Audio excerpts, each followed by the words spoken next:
Сүйікті менің оқырмандарым, бүгін мен үшін өте ерекше күн болып тұр. Өйткені осы ютубта менің толықтай мені ютуб оқырмандарым мені сол кісі арқылы толықтай тани білген, көрмесе де туысындай болып кеткен менің бүгін жаным әкемнің туған күні. Ал енді осы комментарийға әкемді құттықтап, туған күнімен құттықтап толықтай жазып кетсеңіздер болады. Мен әкем арқылы деп не үшін айтып жатыр? Менді басынан бастап мені көріп келе жатқан оқырмандарым ол жайлы білет. Өйткені әкемнің әңгімесі арқылы әкеңізді уже танып алдық деп уже барлық комментарийда жазған болатын.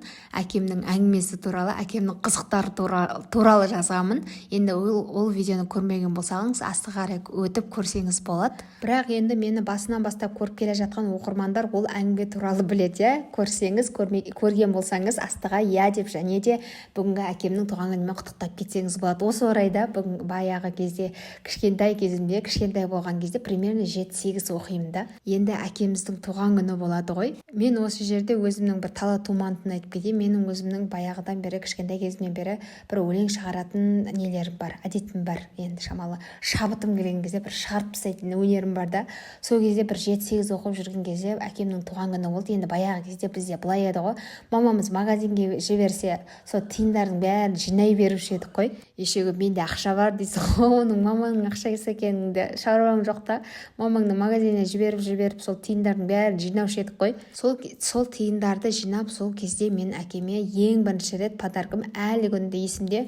Әкеме өлең шумақ шығарып суретімен андай бұрынғы кезде картинкаға шығарып беру деген хит еді ғой сол кездің заманның.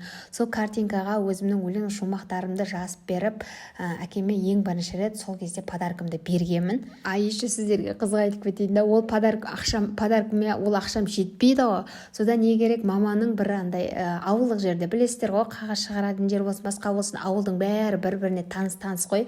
Содан мен қағаз шығаруға барған жерім, мама өзінің қағазын шығаратын кезде сол апайға жіберетін да.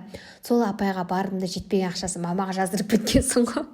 Білмеймін, енді ол кезде мамаға айттым ба, айтпадым да, точно есімде жоқ, бәрі болып, именно сол есімде жоқ дейсің ғой. Білмеймін, ол кезде есімде қалмапты, бірақ енді сол моменттік қызық жерлері есімде қалыпты да. Мамаға қалған жетпеген тиын сол мамаға жаздырып кеткенмін. Енді өзімше мамаға да папаға айтпай өзімше сюрприз жасайын деген ғой, бірақ папам сол кезде қатты қуанғанша, енді қызының бірінші подаркасы қолдан жасалған, өз тем более өлеңді шығарып берген деген сияқты. Мен үшін сол кезде папам қатты қуанған.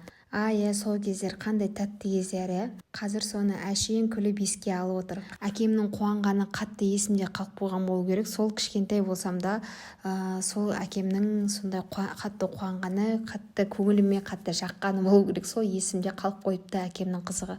Ал енді бірақ бүгін әкем 55 жасқа толып жатыр. Ал енді комментарийді толтырып, әкеме деген құттықтау жылы лебіздеріңізді комментарийға жазып кетулеріңізге мархабат. Кеше музыкамен видео салсам, озвучкамен салыңызшы, сіздің озвучкаңыз ұнайды деп көбісі салыпты. Сондықтан енді бұдан былай озвучкамен болмаса живой видеомен саламын.